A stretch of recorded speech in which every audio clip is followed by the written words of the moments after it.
By royal decree of His ever-exacting excellency, Lord Farquaad the Flawless, auditions for the grand theatrical spectacle of Duloc shall now commence. Yes, welcome peasants, nobles, misfits, and future stage legends. I am Sir Chadwick T. Whitawattle, keeper of the gate, master of the schedule, and part-time understudy for court jester. A night can dream. Oh, my duty? To guard this gate, screen the talent, and frankly keep the riffraff from loitering in the royal portico. But today, oh today, I get to do something truly magical. I shall introduce each of our hopeful performers as they arrive to audition to perform in the royal court of Lord Farquaad's personal Broadway review. Yes, Broadway, that fabled land where orphans belt their woes, witches defy gravity, and villagers burst into choreographed theatrics with only the faintest encouragement. It's glorious. Tonight, performers from far and wide have arrived at these gates, each armed with nothing but raw talent and the act they love best.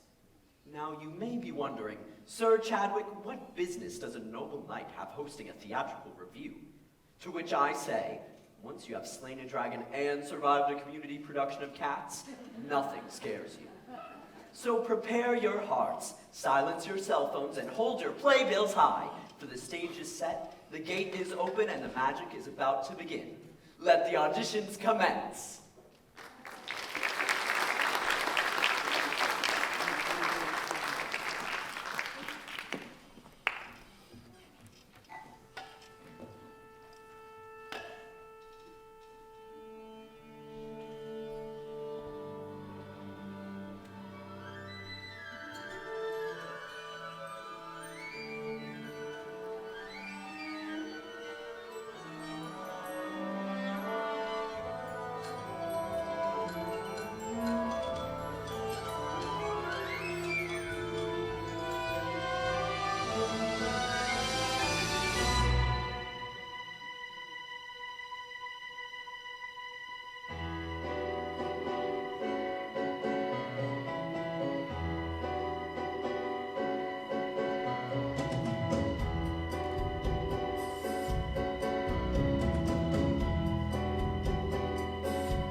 Join us, leave your field to flower. Join us, leave your cheese to sour. Join us, come and waste an hour or two. Doodly-doo. Journey to a spotted, sighting, mystic and exotic. Journey through our enigmatic review. We've got magic to do just for you.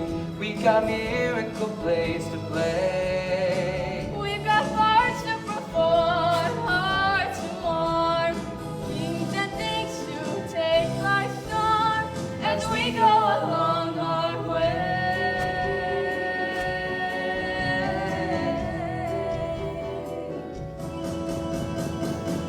Intrigue, plots to bring disaster. Humor handled by a master. Romance, sex presented pastorally. Diddly-dee. Charm, fantasy, stunning. Battles, barbarous and bloody. Join us, sit where everybody can see.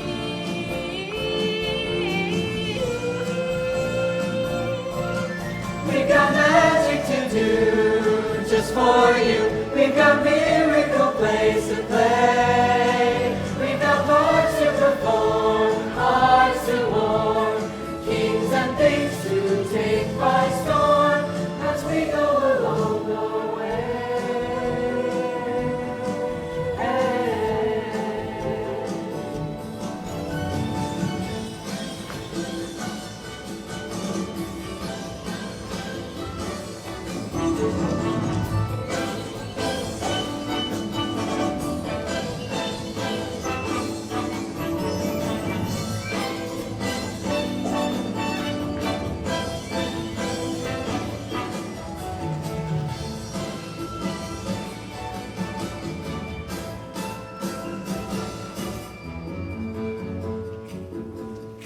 Welcome, ladies and gentlemen. We are so excited to have you all here in the House of S tonight. As a reminder, please remember to silence your devices. Yes, we're excited for you to come along with us on this amazing journey that we have tonight. Come along our way and enjoy the show. Yes, we're really excited. It's going to be so much fun. Because we've got magic to do. We've got magic to do just for you. We've got miracle place to play. We've got parts to perform, hearts to warm, kings and things to take by storm. As we go along our way, we've got magic to do just for you. We've got magic to do just for you. We've got magic to do as we go along our way.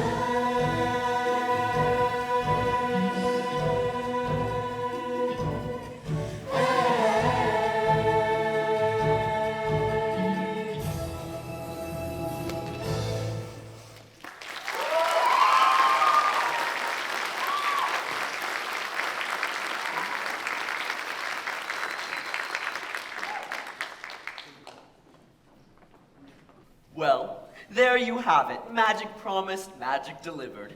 Now, I was meant to have an assistant of sorts helping me with this evening. Oh, not that I need one, but thus far, no squire. And not even a pigeon carrying an excuse.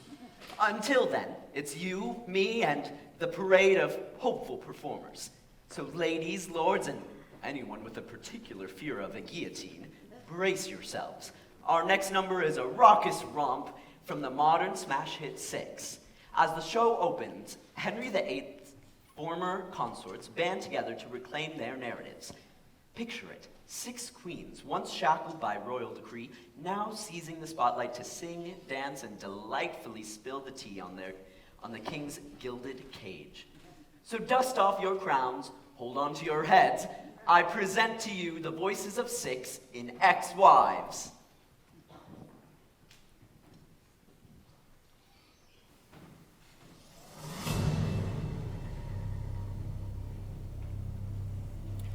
Divorced. Beheaded. Died.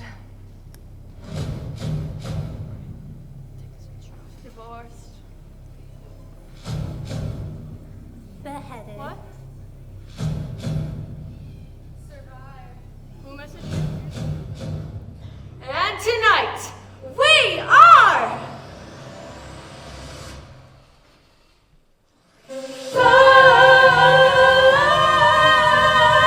Listen up, let me tell you a story that you think you've heard before. You know we would all our names and our fame and our faces, all about the glories and the disgraces. And just 'cause all this time I've been just one word and a stupid rhyme.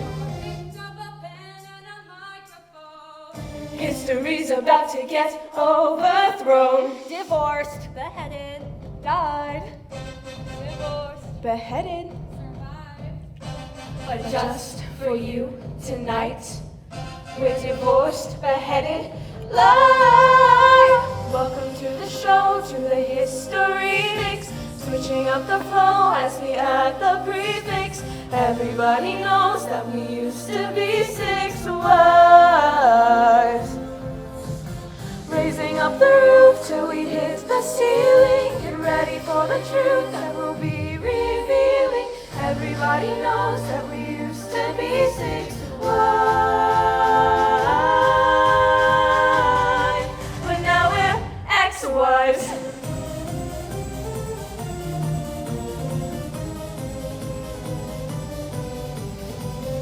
All you ever hear and read about Was our ex and the way it ended. a pair doesn't beat a royal flush. You're gonna find out how we got unfriended.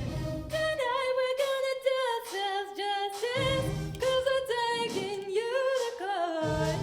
Every Tudor rose has its thorns, and you gotta hear 'em live in consort. Divorced, beheaded, Died.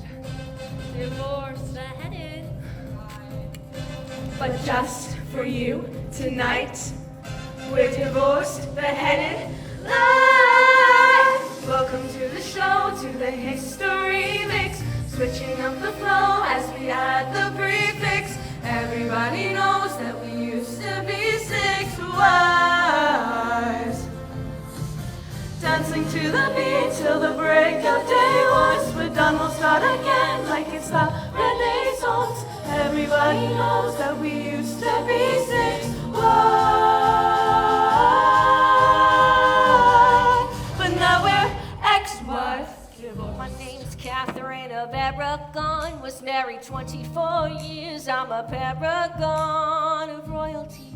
My loyalty is to the Vatican, so if you try to dump me, you won't try that again. I'm that Berlin girl, and I'm up next. See, I broke England from the church. Yeah, I'm that sexy. Why did I lose my head? Well, my sleeves may be green, but my lipstick's red. Jane Seymour, the only one he truly loved. Rude. When my son was newly born, I died, but I'm not what I seem, or am I? Stick around and you'll suddenly see more divorce. Ich bin Anna of Cleves. Yeah? When he saw my portrait, he was like, Yeah. But I didn't look as good as I did in my pic. Funny how we all discussed that, but never Henry's little pregnancy is the Catherine who lost her head. Beheaded. For my promiscuity outside of wed. Lock up your husbands, lock up your sons. Gayality is here and the fun's begun. Survived. Right down on the final one. I saw him to the end of his life. I'm the survivor, Catherine Parr. I bet you want to know how I got this far. I said, I bet you want to know how we got this far. Hey! Do you want to know how we got this far? Then welcome to the show, to the history mix. Switching up the flow as we add the prefix. Everybody knows that we used to be 6 wives. Get your hands up, get this party buzzing. You want a queen bee? Well, there's half a dozen. Everybody knows that we used to be 6 wives,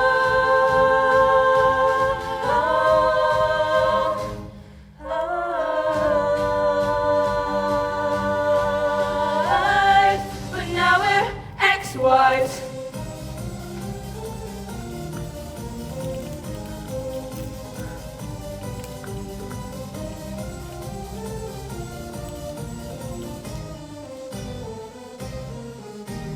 One, 2, 3, 4, 5, 6.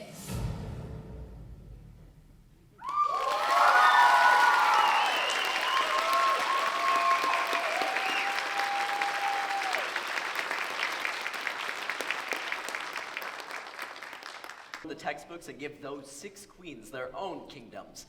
But what do I know? Ah, now this next group. Well, well, well, this group is certainly near and dear to my heart, or at least regularly underfoot. Beasts, witches, elves, puppets, pigs, all the usual suspects from your favorite bedtime stories. Once proud residents of fairy tale fame, they've now been evicted by Lord Farquaad and dumped at the edge of Shrek Swamp like enchanted yard sale leftovers. Yes, yes, they may be odd, loud, and strangely committed to interpretive dance, but tonight they raise their voices in solidarity, in defiance, and somehow make musical misery feel oddly uplifting. You know, I've heard this tale a dozen times, and it gets me every time.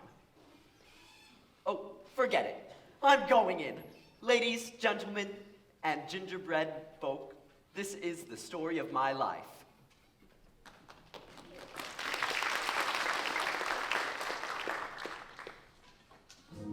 Pinocchio the puppet. I'm not a puppet, I'm a real boy. A gingerbread man. I said gingerbread man. Has anyone seen the gingerbread man? He hasn't been seen in days. Oh, that's right.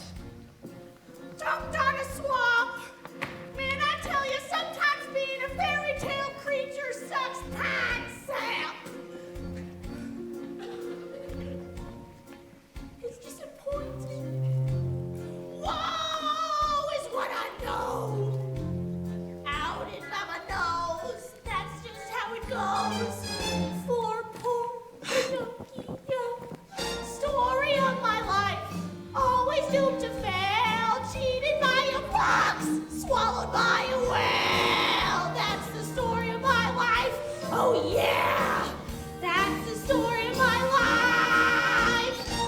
Bears, take your spot by the sign over there. Oh, no, that's too close. Too far. Just right. Papa Bear. Strife is never Peter Pan. ending. Banished from the town. Ugly They duckling. dragged me from the pond. They broke my magic wand. They blew our condos down. Life is but a witch hunt. Mama's in the mud, Mama's in distress. They ridiculed my hat. They said that we were fat. They called me a hot fashion mess because I wore a granny dress. Story of my life, booted from the ball, the party's off the hook. That's the story of my life. If we find you in the kingdom, you will be executed. That's the story of my life. I always dreamed I'd get a happy ending. Just right there, not how it goes. I always dreamed I'd get an ever after. If this is it, it blows, it blows, it blows.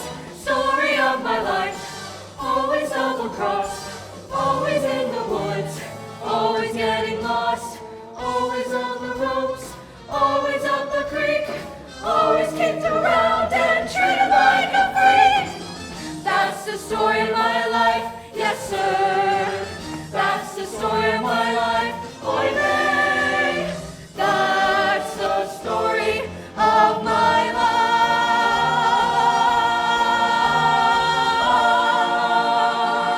life. Crap!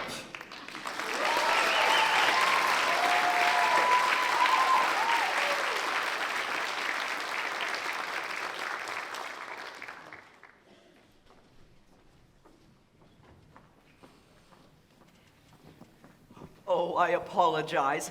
I just couldn't help it. They may be misfits, but they're my misfits. Except for the big bad wolf. He still owes me rent. Here comes something a little bit different. A moment not of fairy tales or fraud, but of the tender love that exists between the most beloved sisters. We travel to the quiet seaside where two sisters share a final precious afternoon. In the story of Little Women, Jo and her sister Beth, faced with the inevitable, choose to embrace the beauty of the moment. They walk, they remember, and they sing of the simple, unchanged truths of life.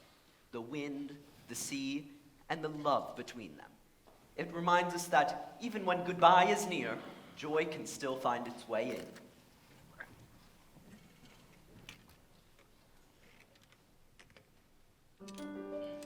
When you were first born, not an hour old, I told Marmee, Bet is mine. everyone has someone special in the world, and I have you, my sweet Beth.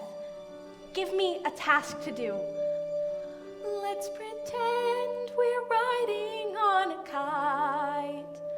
Let's imagine we're flying through the air. We'll ascend until we're out of sight.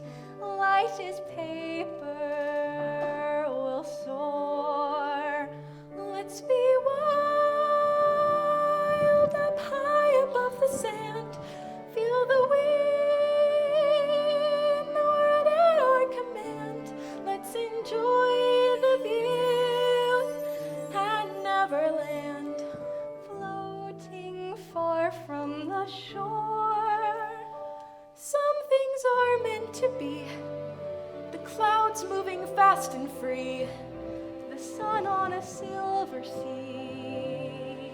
A sky that's bright and blue. Some things will never end. The thrill of our magic ride. The love that I feel inside for you. We'll climb high beyond the break of day. Sleep on stardust and dine on bits of moon. You and I will find the Milky Way. We'll be mad and explore. We'll recline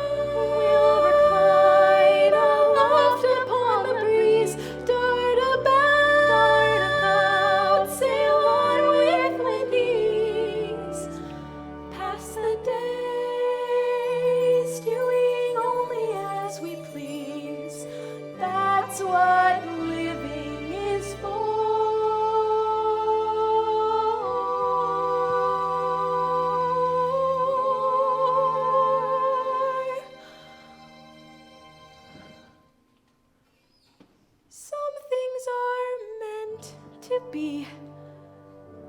The tide turning endlessly, the way it takes hold of me, no matter what I do. And some things will never die, the promise of who you are, your memory when I am far from you.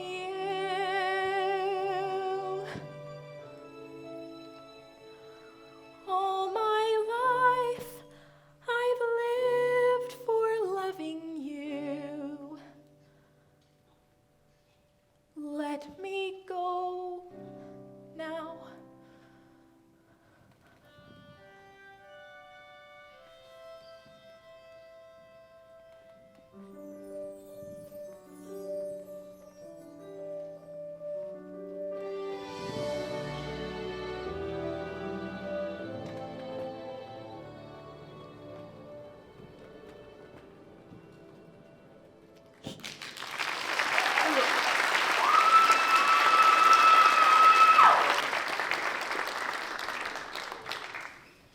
Alas, while some stories may end in sorrow, it's the love that will always be remembered in the end. Now, let us take that quiet with us as our audition continues.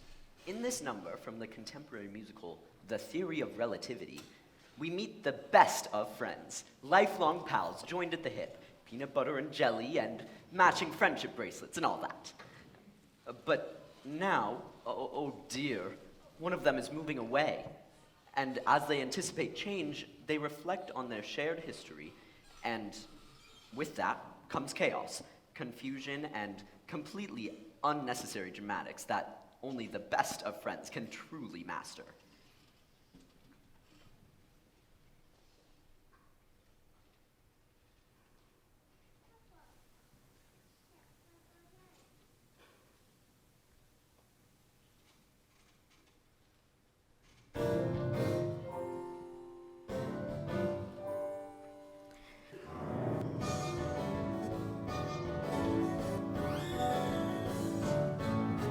I'm Jenny. I'm Sarah. She's Sarah. She's Jen.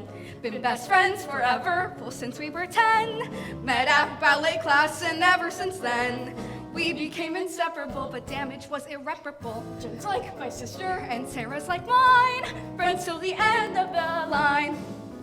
Had nothing much in common. Loved horses. Loved shoes, but we were attached at the hip. Jen was like a goddess, my mentor and muse. She was a nerd and a drip, but we would be together every hour of the day. People would see us and say, It's Jenny and Sarah, two peas in a pod. Well, if one pea was perfect and one pea was odd. first and spare on the volleyball squad. Happy and gregarious. My thrills were just vicarious. Woo! She point the spotlight. She'd bask in the shine. Friends till the end of the line. My skin was just like porcelain. Hers was old zits. My pores were perpetually blocked. I developed early. She had no bits. My cupboard was woefully stocked. Now why would I be seen with such a social refugee? 'Cause you always looked good next to me. That's right. So we were Jenny and Sarah, a vulgar display. The queen of the prom. And her weird protege. I ran lights in the school cabaret. And have you heard Sarah sing? Good golly, it's embarrassing. Oh! We were contrary forces who somehow combined. Friends till the end of the line. Then something crazy happened right after 12th grade. That summer I blossomed and bloomed. I stepped into the sunlight after years in the shade, and a beautiful swan was exhumed. Meanwhile, I was working at a local Dairy Queen and ballooned up to plus size 16. Jenny. 18. It's just so delicious. We both showed up at college and no need to pretend I was popular right off the bat. And everyone was asking, Sarah, who is your friend? The one who's so interesting? Fat. All this malice aimed at Jenny was quite startling and new, so I did what all best friends would do. I said, I'm Sarah, she's Jenny. We used to be close. Now she's desperate and clingy and sort of morose. I hear she gobbles peanut butter parfaits by the glass. In all the world is there a sight more tragic than this parasite? So that is our story, and ain't it divine? Friends till the end of the cold, bitter end. I guess this is the end of the line.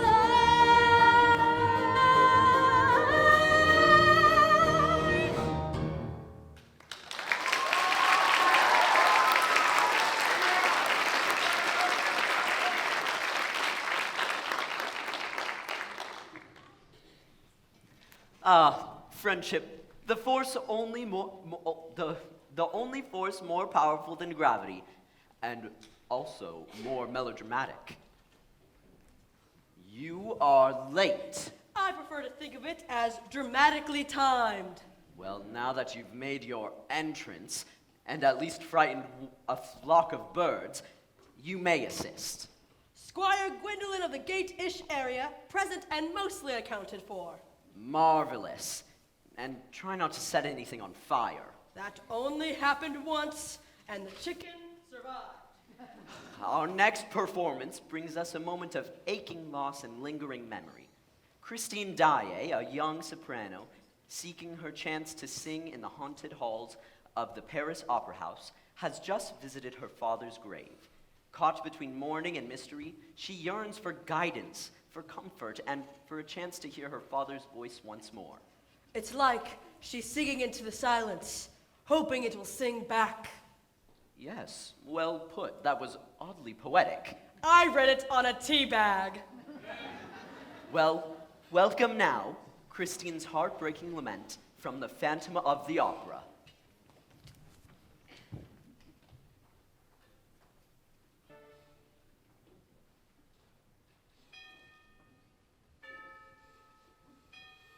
Little Lottie thought of everything and nothing. Her father promised her that he would send her the angel of music. Her father promised her. Her father promised her.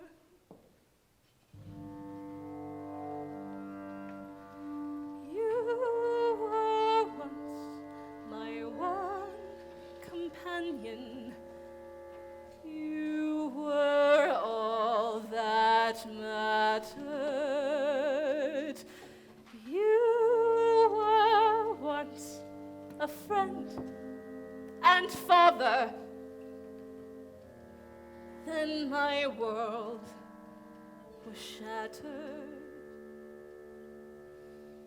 Wishing you were somehow here again.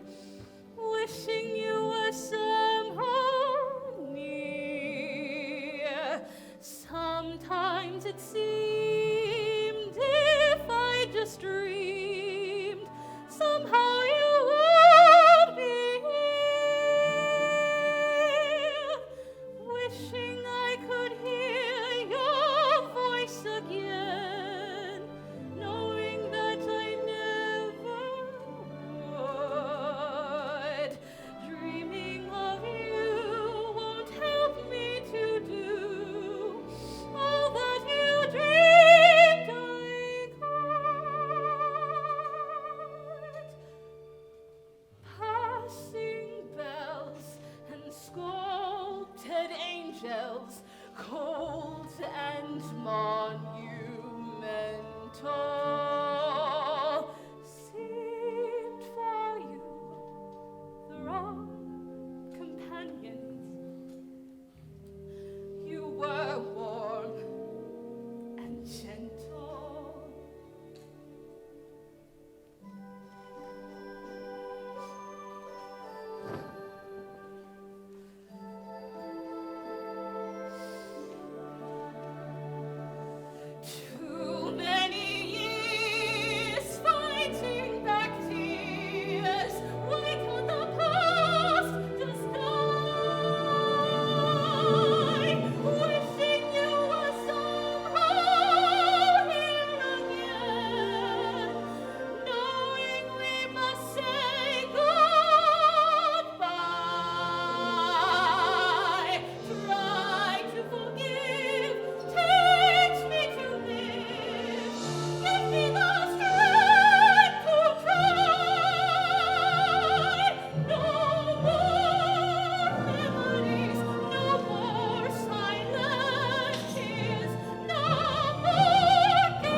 devastating, and I'm inclined to weep behind a tapestry for the next 30 to 40 minutes. But Squire Gwendolyn said she had some pressing business near the moat, and can't take my place at the gate. Again. But alas, I am saved. There is joy ahead, and what you've all secretly been waiting for, even if you didn't know it. From the hit musical Mamma Mia, which is, by all accounts, a perfectly reasonable excuse to sing ABBA songs on a Greek island, we present the iconic Dancing Queen. In this number, our heroine's friends try to remind her of the fearless, fabulous woman that she was. And let's be honest, still is. It's a celebration of friendship, freedom, and the unspoken truth that disco never dies. So dig deep, channel your inner platform shoes, and try to keep from coming on stage. Please.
Ladies and gentlemen, I'm proud to report my disco arm still works. It hasn't been used in a long while, but it's back in business. Well, good gentles all, take a breath, for our next number drifts from grief's shadow, from the heartache of dear Evan Hansen. After young Connor Murphy's funeral, his family's sister Zoe, mother Cynthia, and father Ari each wrestle with their own sorrow, confusion, and yes, even denial. Together they sing a plaintive trio, each voice echoing through a different path of loss. So lend your ears to this mournful chorus and bear witness to Requiem.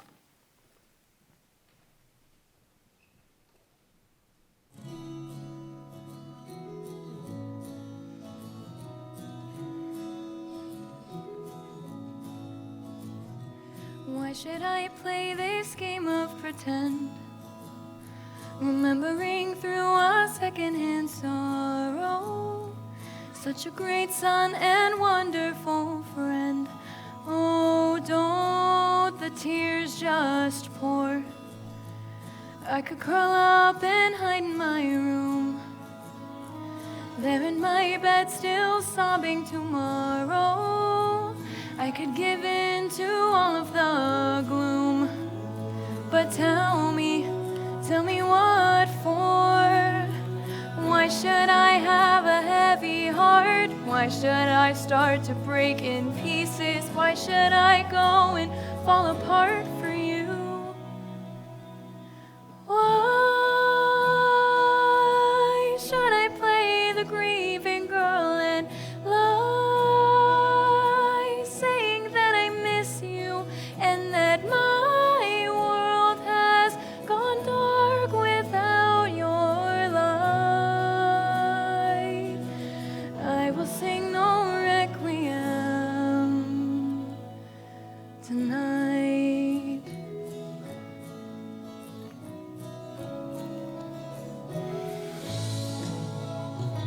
I gave you the world, you threw it away. Sundays in pieces behind you. Everything wasted, nothing to say. So I will sing no requiem. I hear a voice and feel you near. Within these words I finally find you. And now that I know that you are still here, I will sing no requiem. Why should I have a heavy heart? Why should I say I'll keep you with me? Why should I go and fall apart for you? Why should I play the grieving girl and lie, saying that I miss you and that my world has gone dark without your light? I will sing no requiem tonight, 'cause when the villains fall, the kingdoms never weep. No one lights a candle to remember. No one mourns at all when they lay them down to sleep. So don't tell me that I didn't have it right. Don't tell me that it wasn't black and white.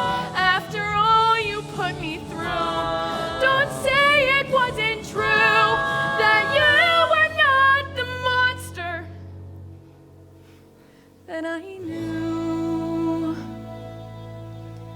'Cause I cannot play the grieving girl and lie, saying that I miss you and that my world has gone dark.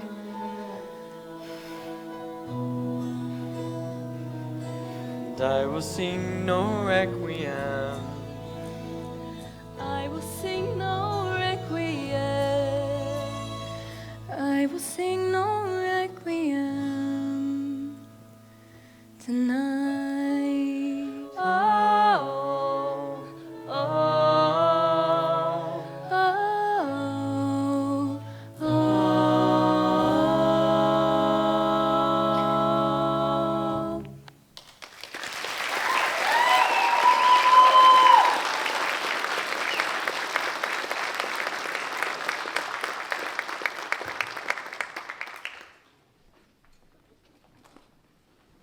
ye, hear ye. Read all about it. This is the story of scrappy newsboys, kid entrepreneurs of the 1899 New York streets who aren't just selling papers, they're selling hope. When the greedy newspaper owners decide to jack up the prices the boys have to pay for the papers, these plucky kids decide enough is enough. And instead of yelling in the streets, which, to be fair, they already do, they go on strike. Led by the fiery Jack Kelly, they stage a strike that rocks the city and proves that even the smallest voices can shout the loudest. So clutch your papers and ready your best. Extra, extra! It's time for a medley from Newsies the Musical.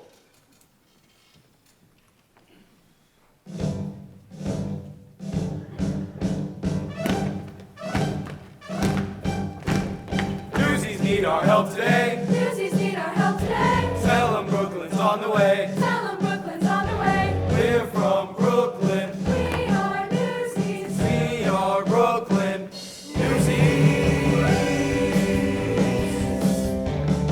Just got word that our buddies are hurting, facing total disaster for certain. That's our cue, boys. It's time to go slumming. Hey, Manhattan, the cavalry's coming. Have no fear. You know we got your back and way back. Brooklyn's here. We'll get your payback with some payback. We're the boys from the legions of rising. Prospect Park and the Navy Yard here. Strikes ain't fun, but they sure is exciting. Loud and clear. Brooklyn's here. Loud and clear. Brooklyn's here.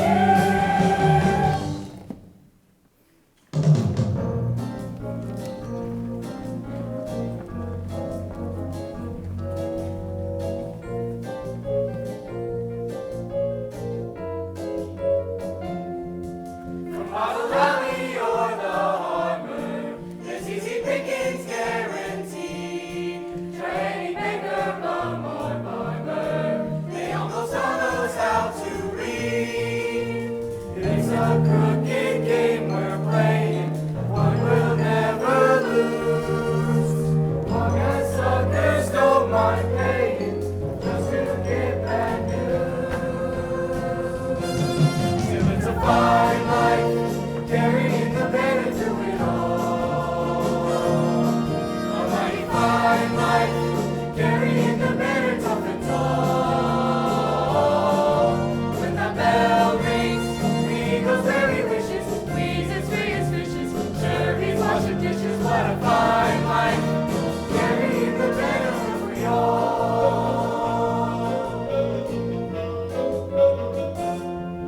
It takes a smile that spreads like butter, the kind that turns a lady's head.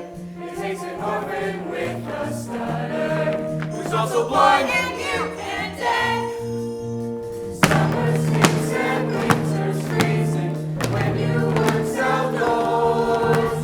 Start up sweating, end up sneezing, in between it pours. Still it's a fine life, carrying the banner with each arm. A bunch of big shots, tossing out a freebie to the ball. What's the hold up? Wait, it makes me antsy. I like Slim and Chancy, Harlem to the Lancy. What a fine life, carrying the banner tough and tall.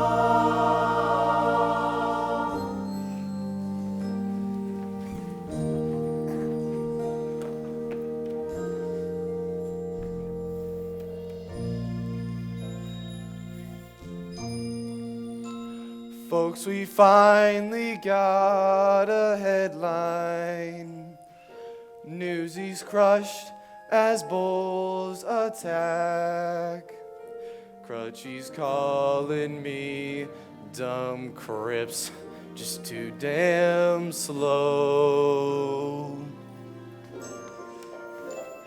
Guys are fighting, bleeding, falling.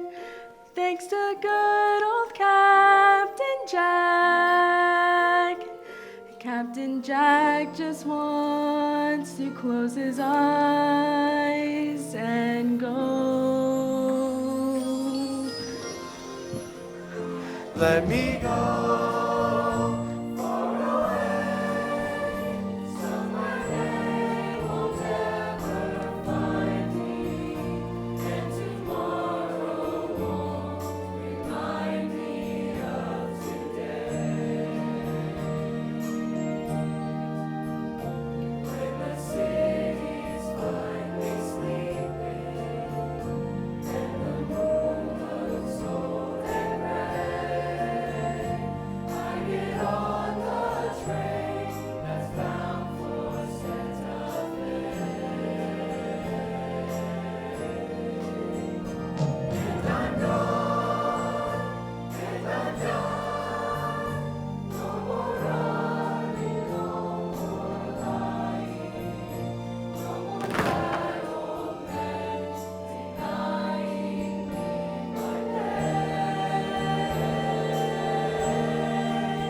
Till the moment I found you, I thought I knew what love was.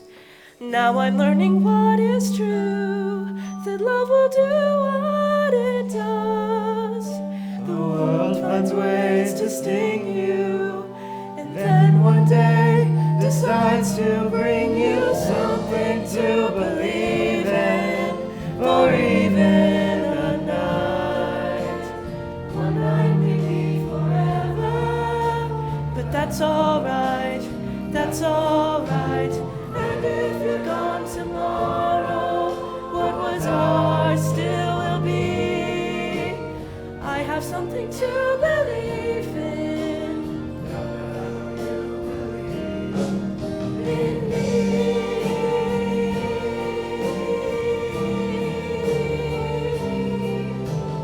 I have something to believe in. Now that I know you believed in me.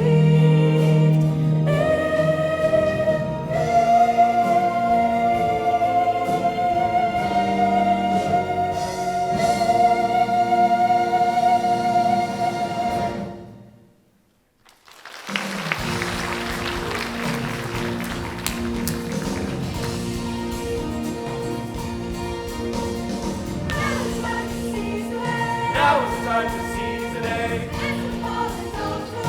Into the ball and don't be late. We'll be riding if we're united. Let us seize the day.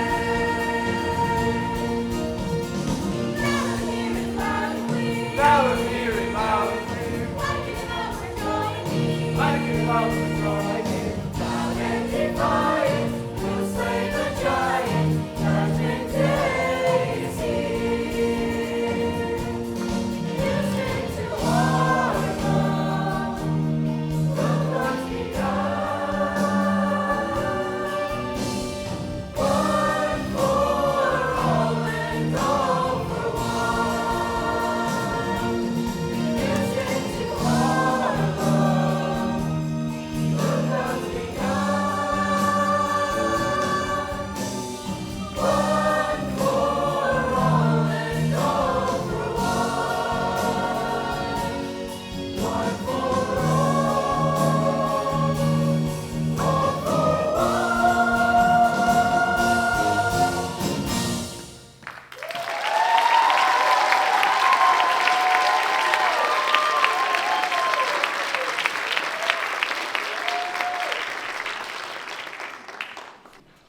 Well, hello, it's me again. Now, I know what you're thinking. Wait, where's our delightfully overdramatic gatekeeper, Sir Chadwick? Well, he's currently investigating a very serious report of a rogue goose in the moat. One might say the goose looks suspiciously like a duck wearing a monocle. And one might say that I filed that report. So, while he's occupied with avian espionage, I, Squire Gwendolyn Gwenny of the Gates-ish area, will be guiding you onto your next utterly unhinged delight. Coming up next is a little number from Mary Poppins. You may have heard of her: mysterious nanny, magical purse, frighteningly chipper disposition. And this particular tune, well, it's what happens when you give a child, an imaginative adult, and a Victorian chimney sweep full permission to abuse the English language. Hold on to your consonants, friends. It's time for a spoonful of nonsense with supercalifragilisticexpialidocious. I wish them well, but I fear it may be alphabetically impossible.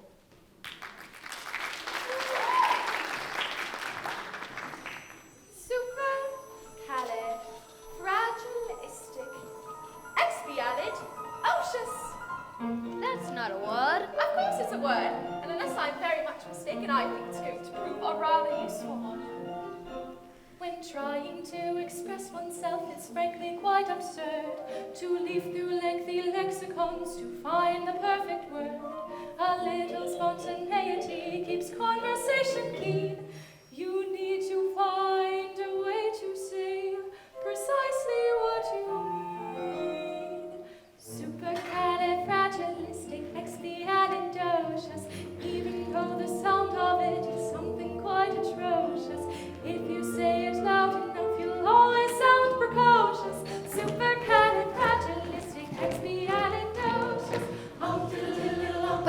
doesn't mean anything. It can mean exactly what you want it to. When Stone Age men were chatting, simply grunting would suffice. Though if they'd heard this word, they might have used it once or twice. That's right. I'm sure Egyptian pharaohs would have grasped it in a jiff. Then every single pyramid would burn as hieroglyph. Oh, supercalifragilisticexpialidocious. Say it and wild animals will not seem so ferocious. Add some further flourishes, it's so rococo-pocious. Ah. Supercalifragilisticexpialidocious. Diddle-diddle-diddle, diddle-lie, diddle-diddle-diddle, diddle-lie, diddle-diddle-diddle, diddle-lie, diddle-diddle-diddle, diddle-lie. The Druids could have carved it on their mighty monoliths. Oh yes, The ancient Greeks, I'm certain, would have used it in their myths. I'm sure the Roman Empire only entered the office because those Latin scholars never heard of a like this. Supercalifragilisticexpialidocious. Say it softly, it can be noxious. Check your breath before you speak in case it's halitosis. Supercalifragilisticexpialidocious. Diddle-diddle-diddle, diddle-lie, diddle-diddle-diddle, diddle-lie, diddle-diddle-diddle, diddle-lie, diddle-diddle-diddle, diddle-lie. Of course, you can say it backwards, which is so delightful, sickle-silly-garfully-creepus. She may be tricky, but she's bloody good. So when the cat has got your tongue, there's no need for dismay. Just summon out this word, and then you've got a lot to say.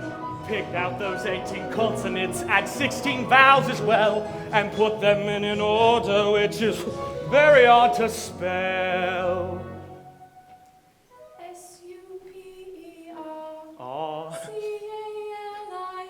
F. R-A-G-I-L I-S-T-I-C-E-X-P-I-A-L-I-D-O-C-I-O-U-S.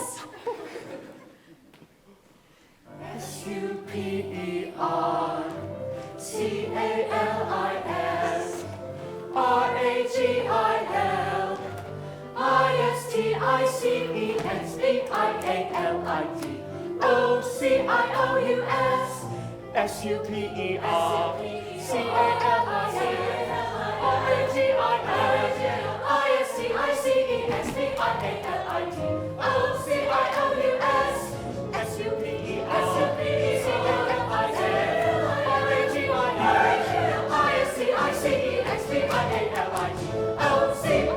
S-U-P-E-R-C-A-L-I-D-O-C-I-O-U-S. Here we go!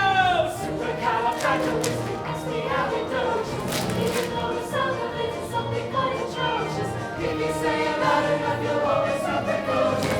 Supercalifragilistic, supercalifragilistic, supercalifragilisticexpialidocious.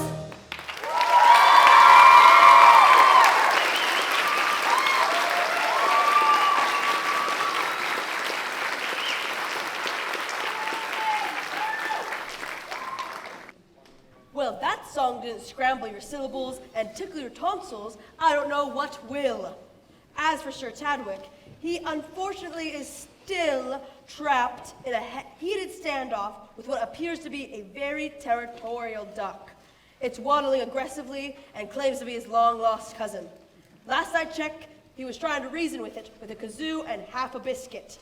But fear not, he sent word by carrier toad that he shall return after intermission, assuming the duck doesn't unionize. So off with you, fling thyself toward refreshments, seek out restrooms with bravery and swiftness, and return, ready for an even more magnificent mayhem. I'll be right here, absolutely not going through Sir Chadwick's snack drawer. Doodle pip.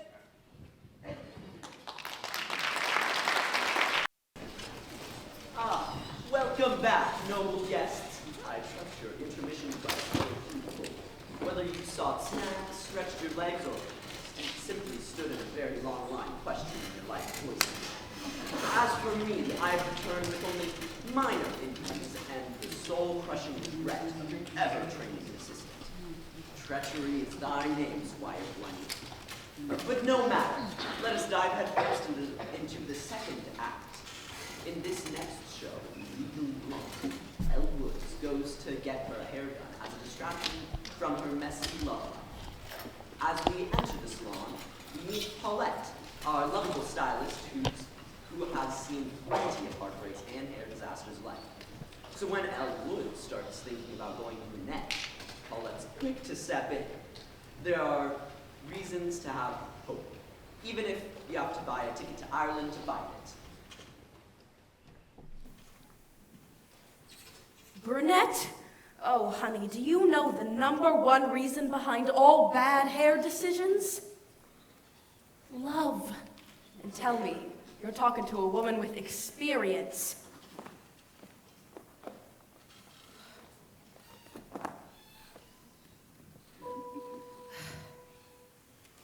You're lost without your love.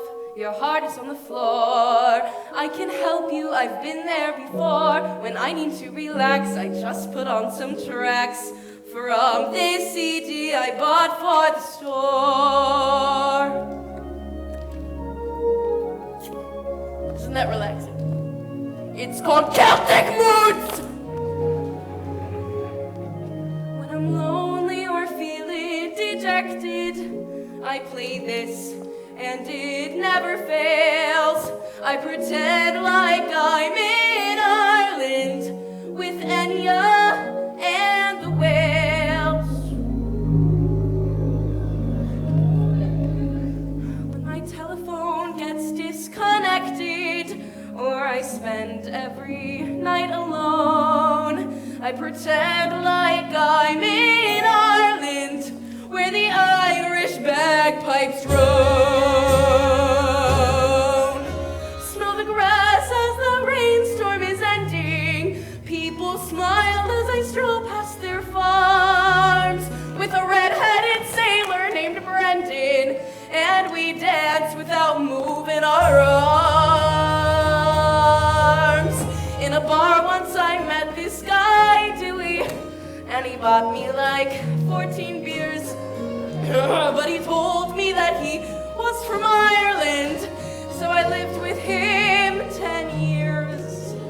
If I squinted, he looked like my sailor through my boozy delusional fog, till he dumped me for some girl named Kayla, took my trailer and took my dog.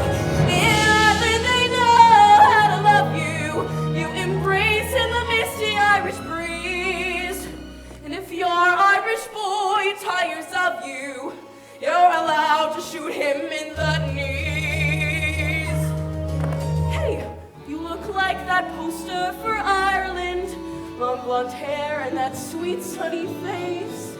Oh no, wait, that's the poster for Sweden. Screw it, I'll never see either place. A girl sweet as you has a future. You have hope as each new day dawns. Girls like you always get to see Ireland. Give my love to the leprechaun.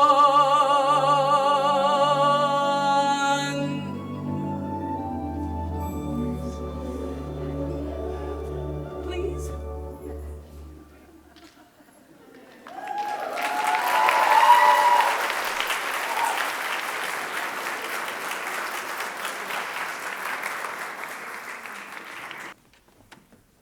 Well, I don't know about you, but I'm suddenly craving a shepherd's pie and am manifesting an emotionally available Irishman for Paulette.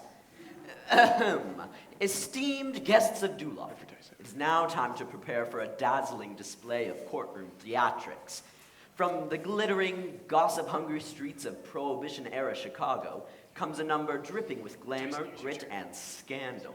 Our star, Roxy Hart, is accused of shooting her ex-lover, Fred Casely, into the drama steps of the silver-tongued lawyer, Billy Flynn, who transforms her crime into a headline-grabbing performance.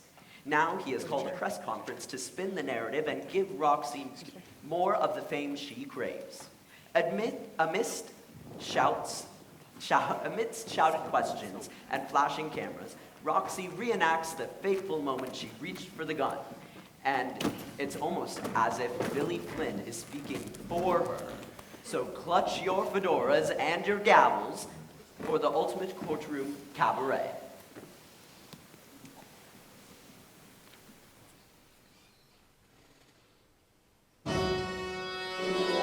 Mr. Billy Flynn in the press conference rag.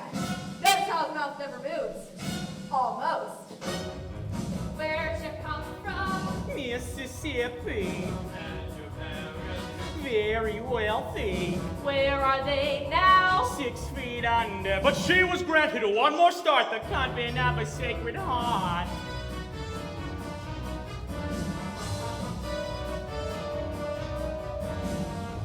When'd you get here? 1920. How old were you? Don't remember. Then what happened? I met Amos, and he stole my heart away, convinced me to elope one day. Oh, you poor dear, I can't believe what you've been through. A convent girl in a runaway marriage. So tell us, Roxy. Straight Paisley. My ex-boyfriend. Why'd you shoot him? I was leaving. Was he angry? Like a madman. Still, I said, Fred, move along. She knew that she was doing wrong. Then describe it. He came toward me With a pistol. from my bureau. Did you fight him? Like a tiger, he had strength and she had none, and yet we both reached for the gun. Oh yes, oh yes, oh yes, we both, oh yes, we both, oh yes, we both reached for the gun, the gun, the gun, the gun. Oh yes, we both reached for the gun, for the gun. Oh yes, oh yes, oh yes, they both, oh yes, they both, oh yes, they both reach for the gun, the gun, the gun, the gun. Oh yes, they both reach for the gun, for the gun. Understandable, understandable, yes, it's perfectly understandable, comprehensible, comprehensible, not a bit reprehensible, it's so defensible.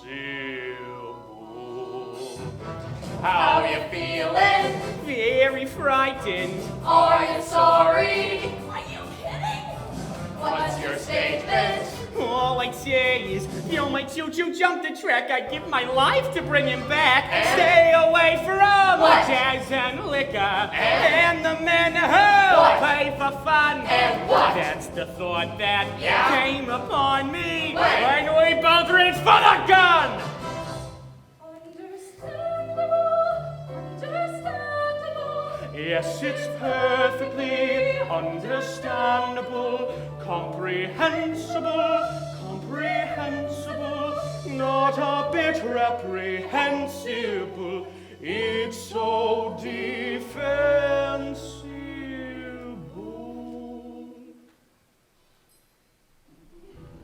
Oh yes, oh yes, oh yes, they both, oh yes, they both, oh yes, they both reach for the gun, the gun, the gun, the gun. Oh yes, they both reach for the gun, for the gun. Oh yes, oh yes, oh yes, they both, oh yes, they both, oh yes, they both reach for the gun, the gun, the gun, the gun. Oh yes, they both reach for the gun, for the gun.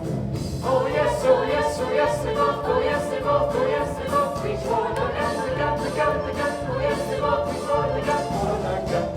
Oh yes, oh yes, oh yes, they both, oh yes, they both, oh yes, they both reach for the gun, the gun, the gun, the gun, the gun, the gun, the gun, the gun, the gun, the gun, the gun, the gun, the gun. Both reached for the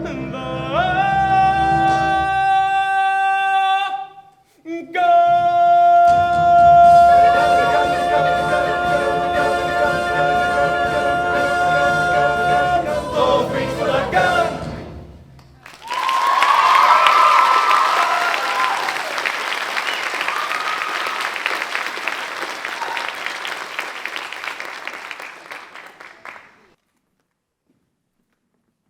Well, nothing says justice quite like jazz hands and ventriloquism. If only all courtrooms came with choreography and catchy lies. Dear audience, now we leave the smoky headlines behind for something a bit quieter, something real. From Ordinary Days, a musical about missed connections and small moments in the big city, we now will see Let Things Go. We are about to get a glimpse of Claire, who, still grappling with her husband's recent death, attempts to clean her apartment to make room for someone new. While moving on is certainly not as easy as she thought, she realizes that sometimes losing something might be the beginning of finding something better, or at least finding a bit of perspective.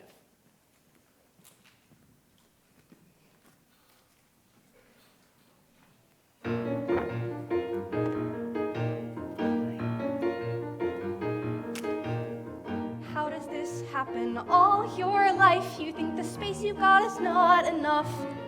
But then you open your closet door and think, my life must be more than the sum of this stuff.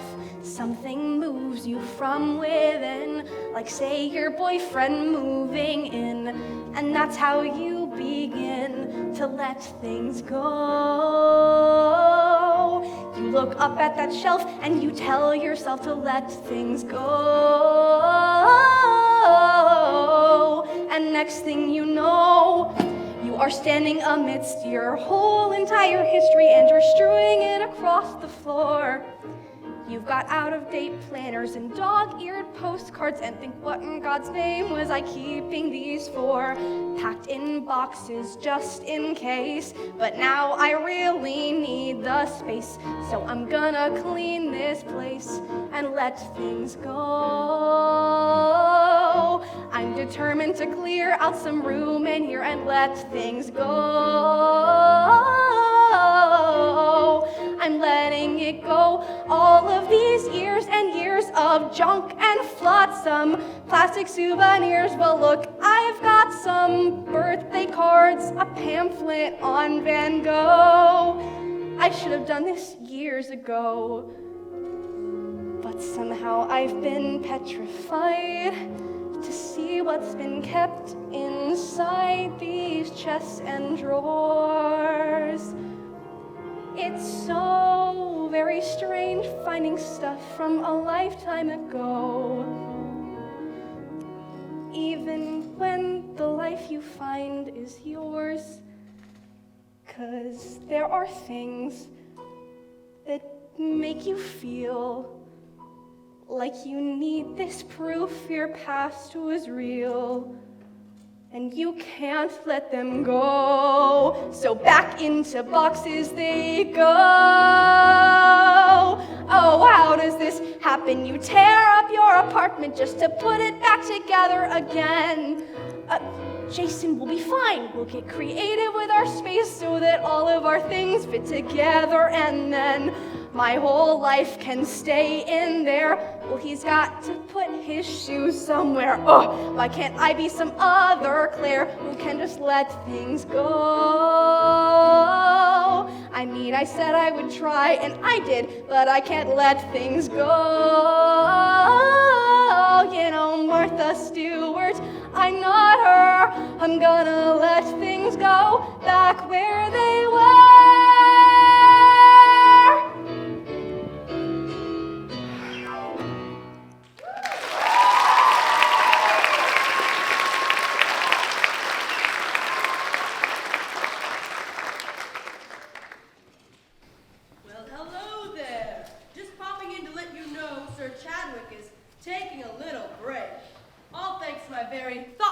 Insistence. Honestly, I'm just trying to be helpful. Mostly. Cross my heart. In the meantime, I get to lead you into our next dazzling delight. And since that last song was such a lovely moment of growth and maturity, it naturally means it's time for A Man-Eating Plant. From Little Shop of Horrors, the only musical where horticulture means horror, we encounter the shy, sweet Seymour, who finds himself caught in a morally questionable duet with a carnivorous plant. This unique growing plant has attracted a great deal of business for the previously struggling store. And Seymour is grateful, but as it begins to grow bigger, it demands more food and has unique taste for fresh blood. At first he gets by pricking his own fingers to feed her, but eventually the plant attempts to convince Seymour to take a more drastic measure to appease her and gain the glamorous life she offers in return. It's bizarre, it's bold, and a strong argument for never naming your houseplants. Watch out for the chomping. This one bites.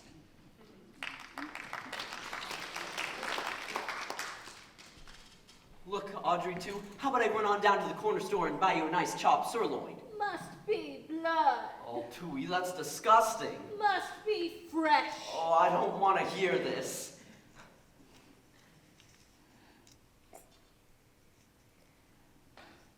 Feed me. Does it have to be human? Does it have to be mine? Or am I supposed to get it? Feed me, Seymour. Feed me all night long. That's right, boy. Feed me, Seymour. Feed me all night long. 'Cause if you feed me, Seymour, I can come up big and strong. Look, you eat blood, Audrey, too. Let's face it, how am I supposed to keep on feeding you? I'll make Kill it work in a people? while. What? You think all this is coincidence? The sudden success around here? Your adoption papers. Your plant, an inanimate object. Does this look inanimate to you, punk? If I can talk and I can move, who's to say I can't do anything I want? What? Like deliver, pal. Like see you get everything your secret, greasy heart desires. Like a Cadillac car. It's our own jackpot. With Penny the Mott, you're gonna get it. Like me, hungry, not out for every meal. I'm a plant that can make it all real. You're gonna get it. You're gonna get it.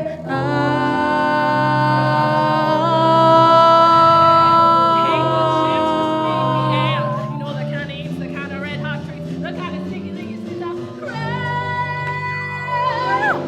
See what don't be a What? life will surely rival King Tut. Tuts. Initiative, work up the guts.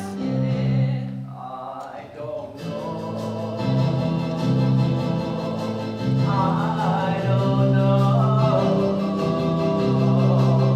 I have so many strong hesitations. Should I go on? Or mutilations? You didn't have nothing to let me. Come on, kid, what'll it be? Money, girls, one particular girl. How about that, Audrey?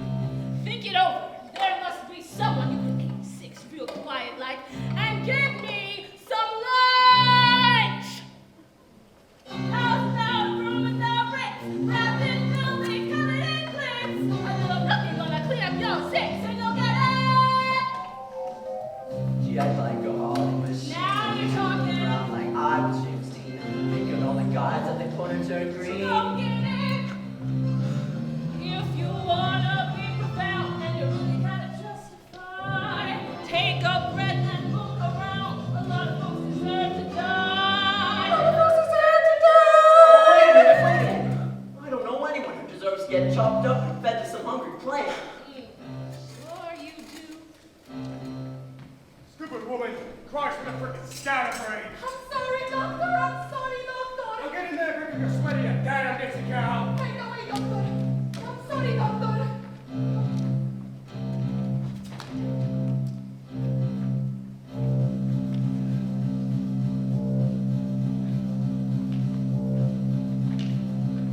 Cross my stupid head or screw it off.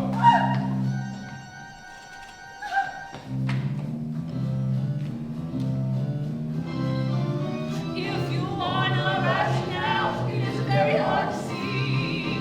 Stop and think it over, pal. The guy sure looks like clean food to me.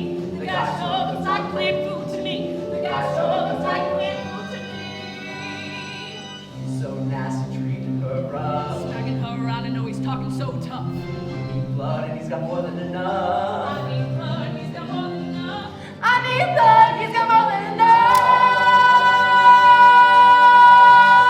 So go get it.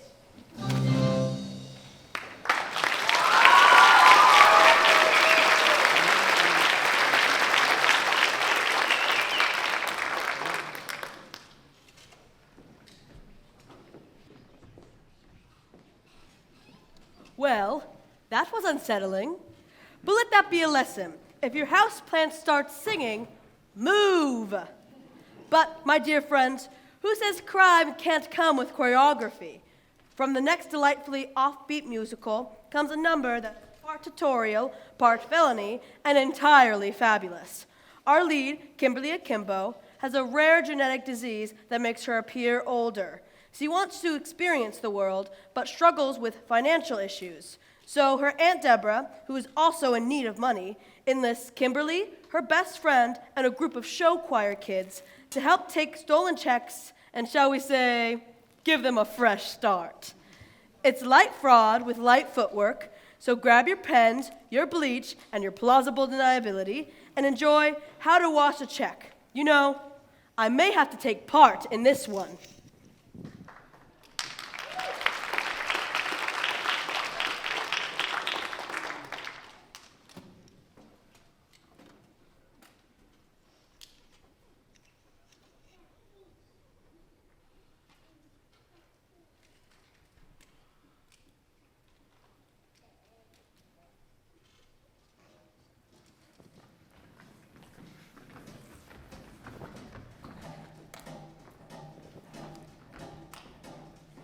All right, listen. This mailbox is filled with checks, which we're gonna retrieve and wipe clean. Isn't that check fraud? I mean, what even is check fraud? It's the fraudulent use of checks. Merriam-Webster over here. Okay, let's review. How to wash a check. Tie the fish line. Open the mailbox. Drop the glue trap. Get a bite. Pull that up. Take the check out. Make a copy. Do it right. Or nobody gets what they want. Nobody gets what they want. Sing it. Nobody gets what they want. In harmony. Nobody gets what they want. Okay. Next steps. Soak the checky in the solvent. Let it go out of sight. Dry the check off. Forge the Hancock to Seth Wheatus. Wait, what? Do it right. Did you say Seth Wheatus? Or everybody ends up in jail. Everybody ends up in jail. Tell me. Everybody ends up in jail. Remind me. Everybody ends up in jail. Good. Now you do it. Tie the fish line. Right. Open the mailbox. Good. Now the glue trap. You didn't peel it? Where's the fish line? What are you doing? The line is tangled. Jesus. These fumes are strong. What is happening? Who has the glue trap? I can't peel it. If you guys cock this up, nobody gets what they want. Nobody gets what they want. Nobody gets what they want. Can't I just reach in the mailbox? My arms are pretty skinny. No, just do it like I said. Got the fish line. Got the glue trap. Hand it over. It's so sticky. I think my arm's stuck. What? Inside the mailbox. Arm stuck. Stuck in the mailbox. I said not to do that. Stuck in the mailbox. Sorry, I can't. Try to relax. It's eating my arm. The glue trap is stuck to my head. How did you? The glue trap is stuck to her head. Of course it The is. mailbox is eating my arm. Kill me. The mailbox is eating. The glue trap is stuck to. Everybody's going to jail. Everybody's going to jail. Everybody's going to jail. Oh, you know what? You're terrible at this.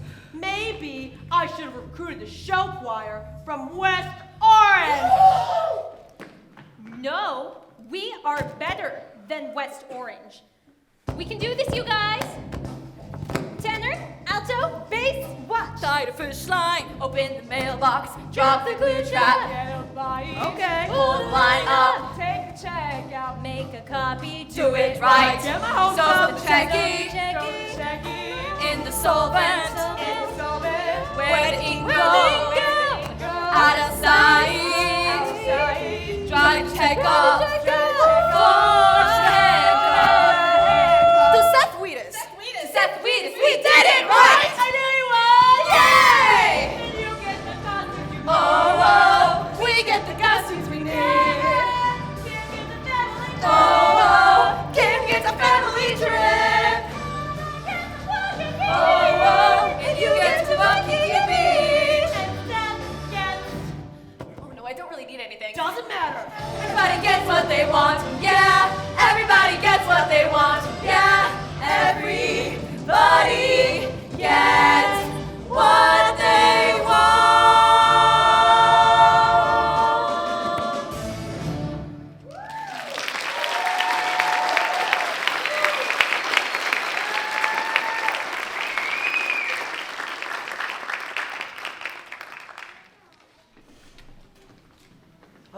The prodigal gatekeeper returns, and just in time it seems.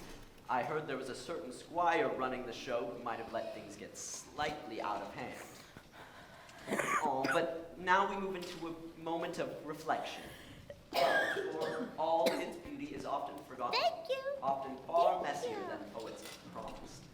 In Love's Labor's Lost, the musical, we meet a woman who teaches us that love can catch even the most rational hearts off guard. The lead finds herself at the center of a comedic mix-up involving two letters. As the confusion swirls around her, this song becomes her personal moment of clarity. When she steps back from the chaos, she realizes that, more often than not, love can be dangerous and out of control. It doesn't ask permission, it pulls the trigger.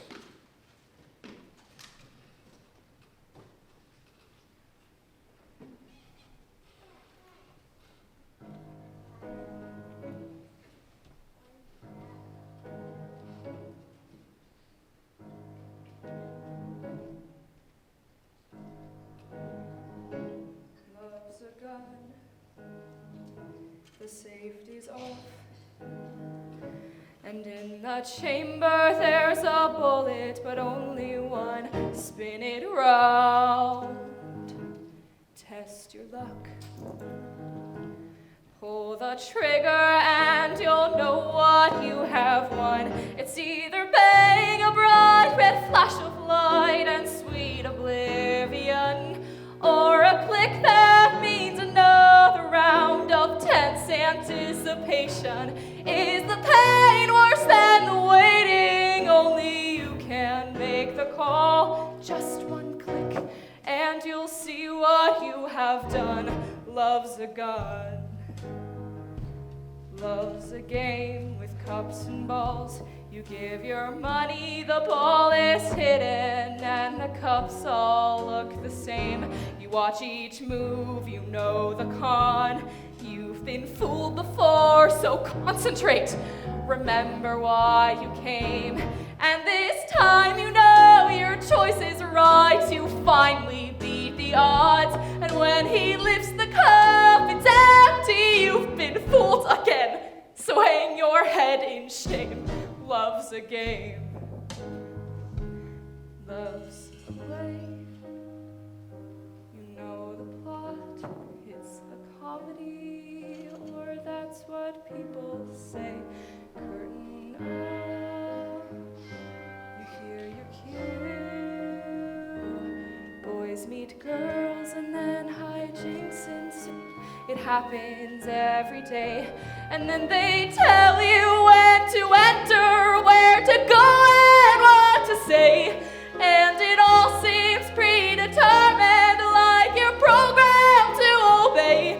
And if you're lucky, you'll get married to someone you hardly know. Then applause. Then no one tells you what to say. It always ends this way. Love's a play.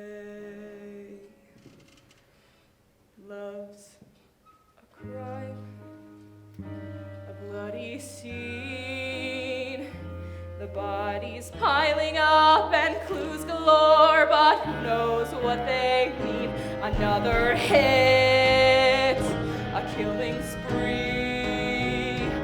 Killer can't stop his compulsion. He can't wipe his conscience clean.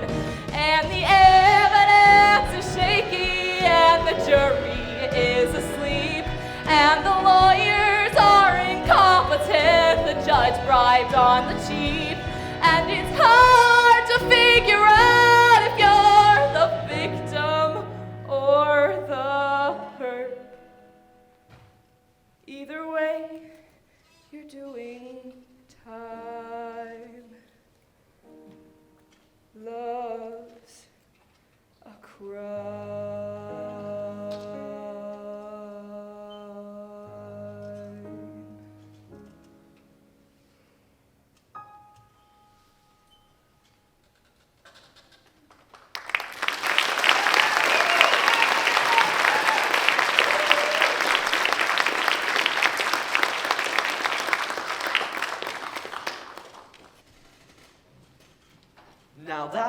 love at its most dramatic, and that's saying something coming from me.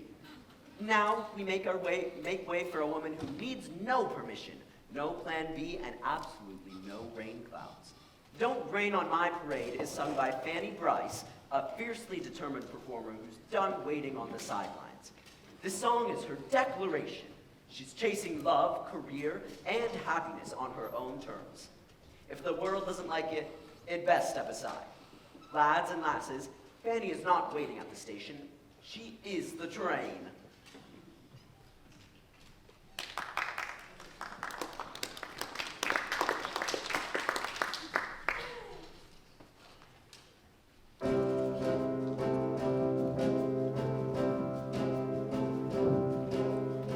Don't tell me not to live, just sit and putter.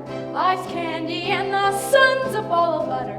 Don't bring around a cloud to rain on my parade. Don't tell me not to fly, I simply got to. If someone takes a spill, it's me and not you. Who told you you're allowed to rain on my parade?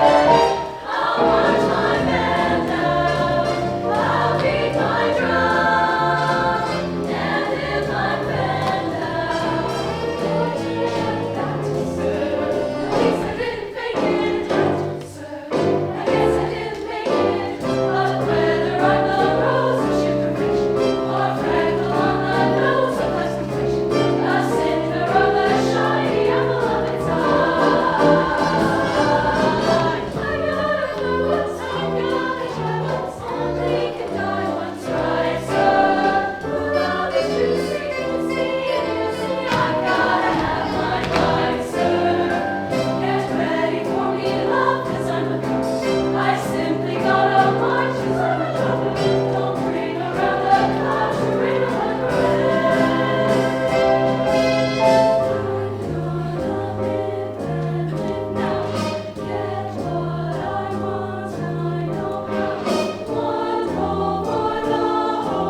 Well, I attempted to march alongside them, but halfway through my shoes gave up and my dignity fled. And I'm pretty sure I sprained my pride.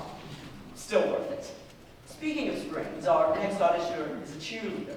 In Bring It On the Musical, we meet Cameron, the new captain who has ambition as high as her team's ponytails, and a future as uncertain as the first backflip. But today, she isn't thinking about odds, just possibilities. And she isn't just aiming to win. She's hoping for something truly rare, a moment where everything feels just right.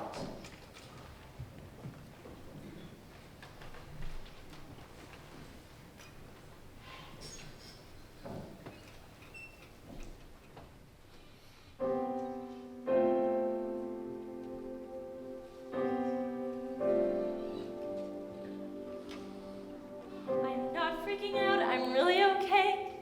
I'm totally chill, or I will be someday.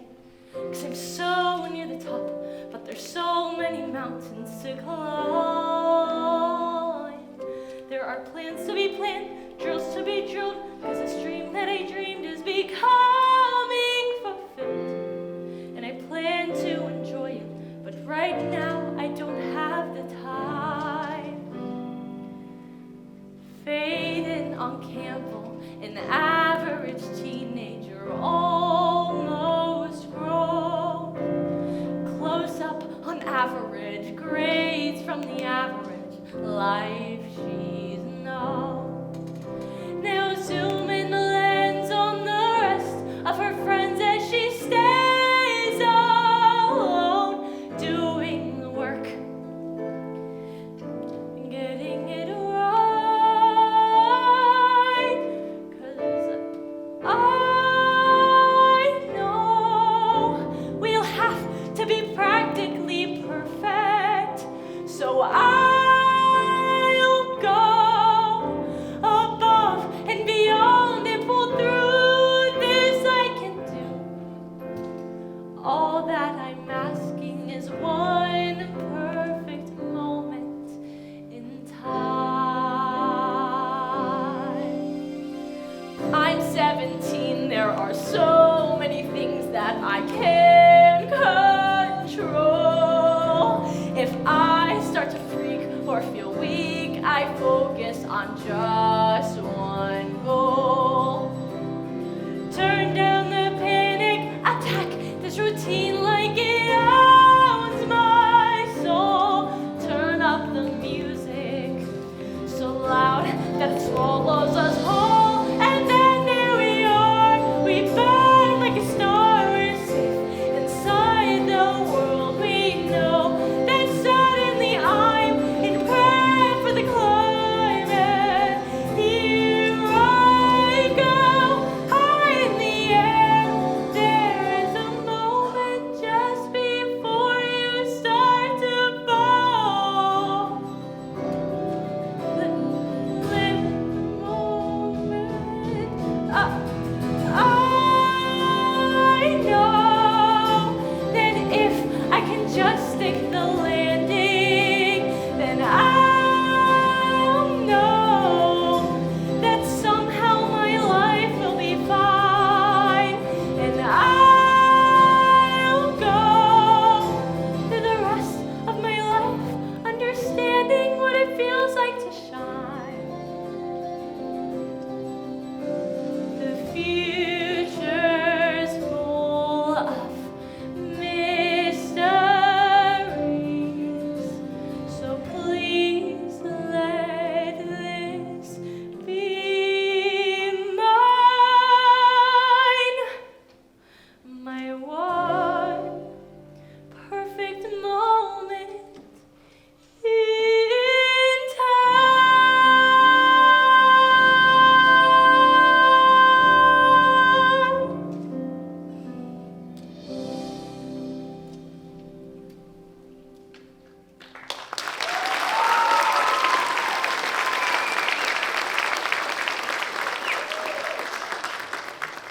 Excuse me. For the last time, Squire Twent, I was guarding the gate. I merely stepped away to address a minor squirrel problem near the north turret. Squirrels? Really? You were hiding in the shrubbery with me behind a book of romantic poetry. Don't deny it. I saw the crumbs and the tears. Anyway, you were supposed to introduce the next number. Ugh, fine. But we will never reach the gate in time. We will have to hope they can hear us from here. On the 12th of April, 1861, Confederate guns opened on Fort Sumter, thus beginning the bloodiest conflict in American history.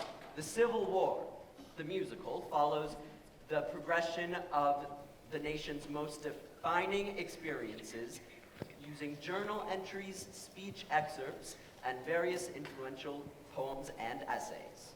In the midst of war, both the Union and Confederate armies continue marching through winter into summer, and they question if war that they thought would be easy and victorious will ever end. These men question the toll on their souls, the cost of duty, and how many devils one must face to survive a world turned upside down. It's a somber moment. Two groups of soldiers torn by duty and haunted by the choices they made.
Swollen and butchered and still, measuring miles by the dead that you pass, Measuring life by the men that you kill. how many days, how many more, how many men lost to this war? I can't remember what we're fighting for.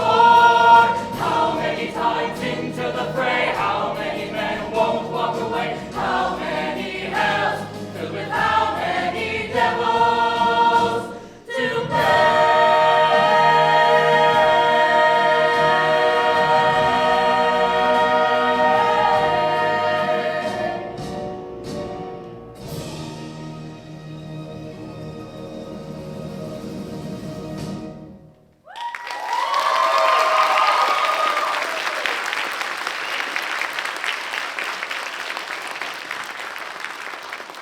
What a powerful reminder of the cost of conflict and the weight it can carry long after battles are over. And now, while I am not quite back to my post at the gate, I can still guide you to what can only be described as a spectacular, emotional pivot, bringing you glitter, gossip, and one extremely confident witch. In the musical Wicked, this song takes place just after Elphaba, the future Wicked Witch of the West, has shown a rare act of kindness. Glinda, the ever in sparkle and social status, decides to return the favor with a full-blown personality makeover. What follows is part pep talk, part fashion advice, and entirely delightful.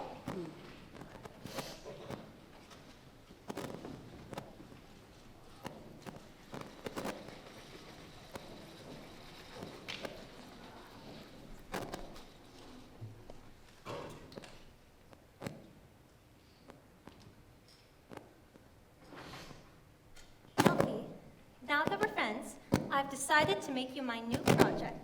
You really don't have to do that. I know. That's what makes me so nice.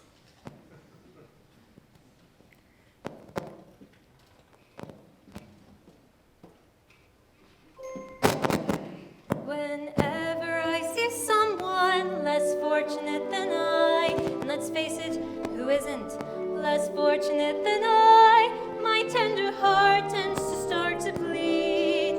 And when someone needs a makeover, I simply have to take over. I know exactly what they need. And even in your case, though it's the toughest case I've yet to face, don't worry, I'm determined to succeed. Follow my lead, and yes, indeed, you will be popular. You're gonna be popular. I'll teach you the proper ploys, and you talk to boys the ways to flirt and fence. I'll show you what shoes to wear, how to fix your hair, everything that really counts to be popular. I'll help you be popular. You'll hang with the right guards. You'll be good at sports. Know the slang you've got to know. So let's start, 'cause you've got an awfully long way to go. Don't be offended by my frank analysis. Think of it as personality dialysis. Now that I've chosen to become a publicist or an advisor, there's nobody wiser. Not when it comes to popular. I know the popular, and with an assist from me to be who you'll be instead of dreary who you were, well, are. There's nothing that can stop you from becoming popular. La, la, la, la, la. We're gonna make you popular. When I see depressing creatures with unprepossessing features, I remind them on their own behalf to think of celebrated heads of state or especially great communicators. Did they have brains or knowledge? Don't make me laugh. They were right. It's all about popular. It's not about aptitude. It's the way you're viewed, so it's very sure to be very, very popular, like me. Why, Miss Elphaba, look at you. You're beautiful. I have to leave. You're welcome. Though you protest your disinterest, I know clandestiny. You're gonna grin and bear it. You have popularity. La, la, la, la. You'll be popular, just not quite as popular as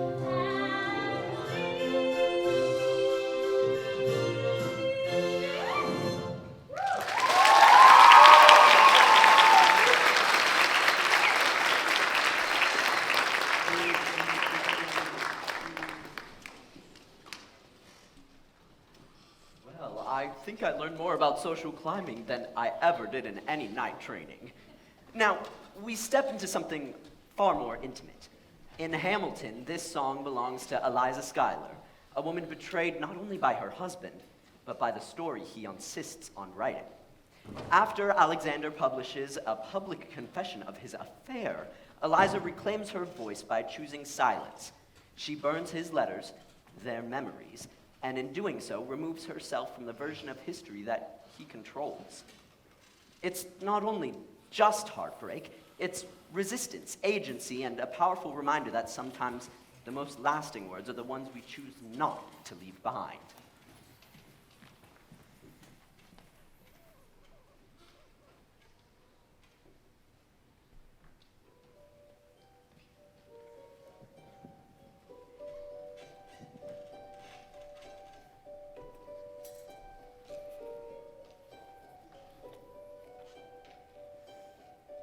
I saved every letter you wrote me. From the moment I read them, I knew you were mine. You said you were mine. I thought you were mine. Do you know what Angelica said when we saw your first letter arrive? She said, "Be careful with that one, love. He will do what it takes to survive." You and your words flooded my senses. Your sentences left me defenseless. You built me palaces out of paragraphs. You built cathedrals. I'm rereading the letters you wrote me. I'm searching and scanning for answers in every line, for some kind of sign. And when you were mine, the world seemed to burn,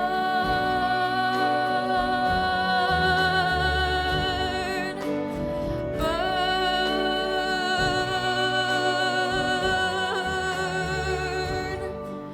You published the letters she wrote you. You told the whole world how you brought this girl into our bed. In clearing your name, you have ruined our lives. Do you know what Angelica said when she read what you'd done? She said, "You've married an Icarus. He has flown too close to the sun." You and your words obsessed with your legacy. Your sentences border on senseless, and you are paranoid in every paragraph. How they perceive you.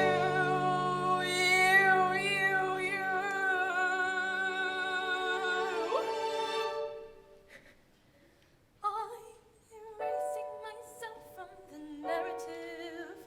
Let future historians wonder how Eliza reacted when you broke her heart. You have torn it all apart. I'm watching it burn.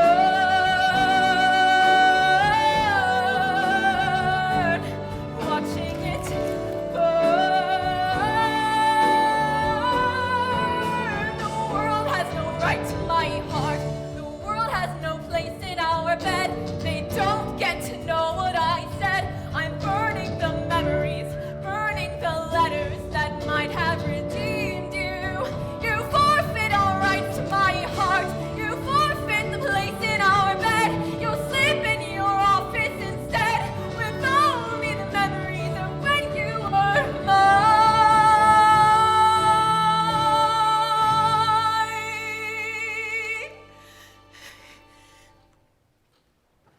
I hope that you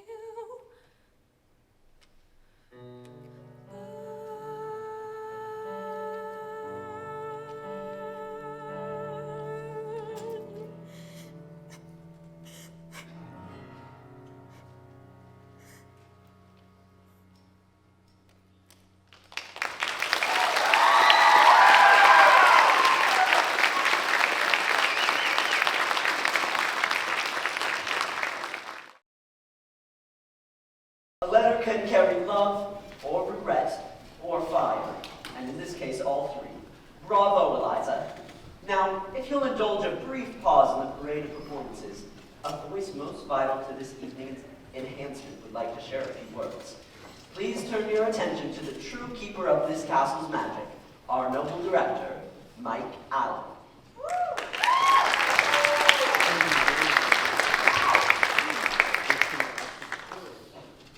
Hello, technology, AV, technology. There we go. Excellent. Technology is great when it works, isn't it? Sure is.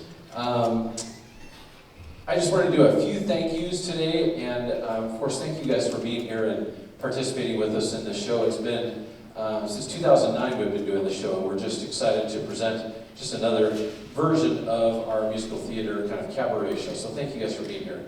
I want to thank our administrative team. We've got supportive administrators from the district level all the way through to the high school and on into the elementary school. So we're just so pleased to be able to you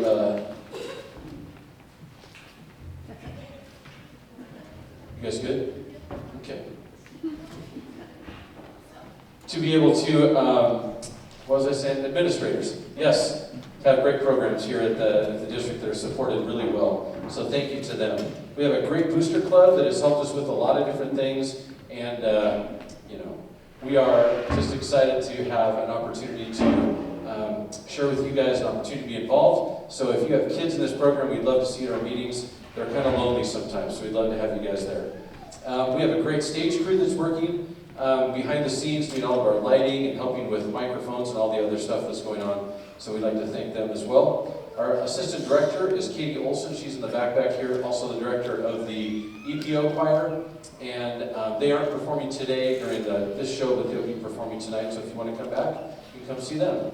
And then we also have, as you guys know, this is a student-directed and produced show. So all of the acts that you guys have seen up here have been choreographed and produced by students. So a lot of work has gone into that, a lot of leadership taken on by those kids. So we're really proud of them. And you'll see some names on there, but a lot of the individual songs and the ensemble things like How Many Devils you guys just saw with a large ensemble is also choreographed by students. We have a photo dump, place for you to send photos. Our WTV group isn't able to record this year, so if you have videos or photos you'd like to send to me, there's a QR code. You can catch that and drop some photos and videos in there. And finally, we'd like to invite you guys to our June 4th concert, where you'll be able to hear all of our choirs plus our highlighters group as well. So I hope you guys can come out for that June 4th, just a couple of weeks away. So thank you guys very much for being here. Once again, noble friends and musical enthusiasts, what stirring words from our fearless leader, delivered with intensity of a man determined to win a staring contest with a suit of armor. But truly, we jest. Without his vision, dedication, patience, and well-timed get-it-together speeches, none of this magic would be possible. So let's give a round of applause quietly as not startle him.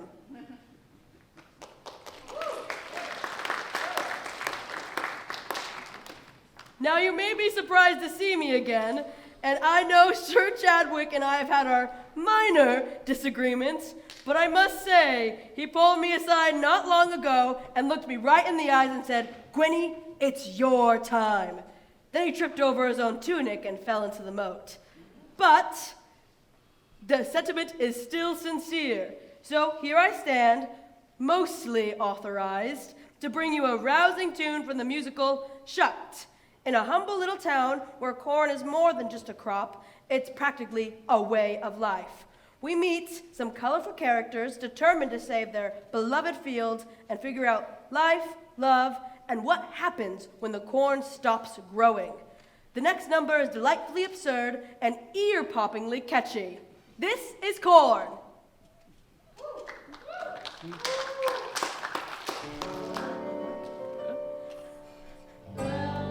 I bet you heard, if you ever read the word of the good book, it took God 7 days to make the earth. Then he made the moon and stars and the sun out of gold.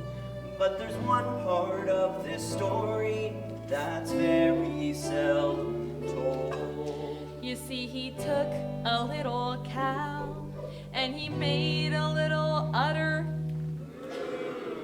Squeezed a little milk, then he made a little butter. He laid out a little spread. Then he broke a little bread.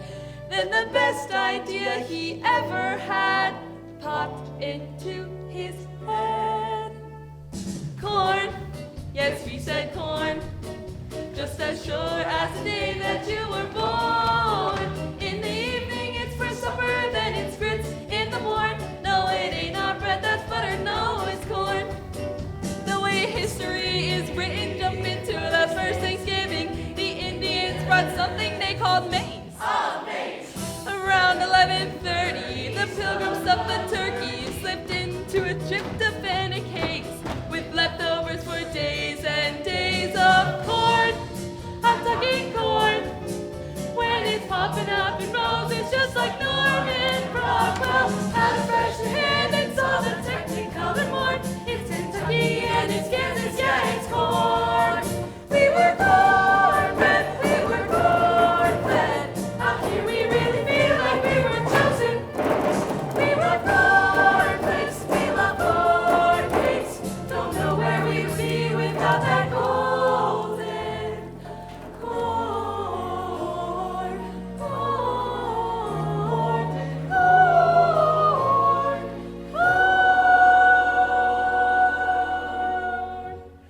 feet, corn, head nor feet, no wrong when you eat corn. It's a resource that's always renewable. It's got the juice.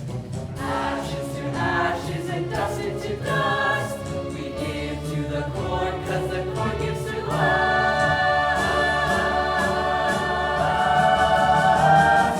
Corn, all kinds of corn. It's our living, it's our loving, it's our corn. And when we go right on to heaven, we won't need to more, just as long as the streets are paved with corn. When we get to heaven, we won't need to more, just as long as the streets are paved with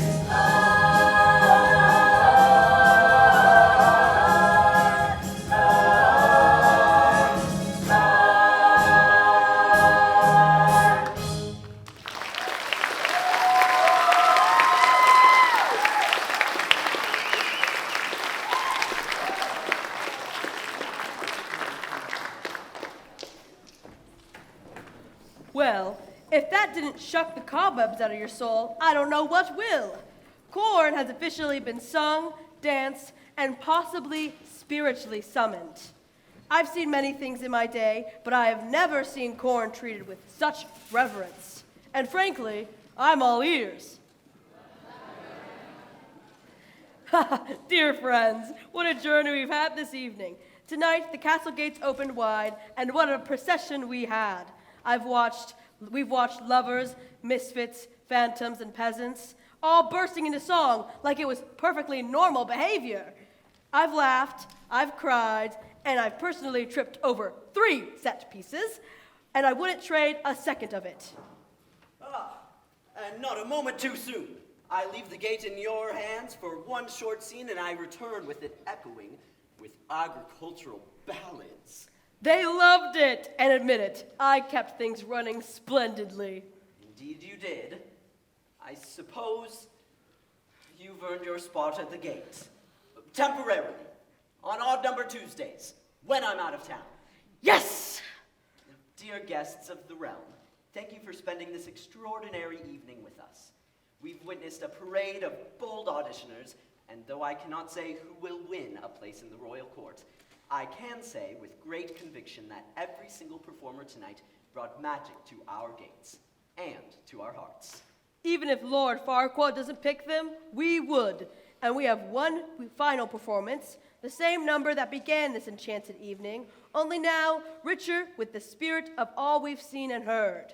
From our humble post here at the gate, I, Sir Chadwick T. Whittlebottom, And I, Squire Gwynny of the Gate-ish area, future full-time gatekeeper, thank you for your time, your applause, and your wondrous company. now for one last spellbinding moment together. Let's make a little more magic.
Thank you.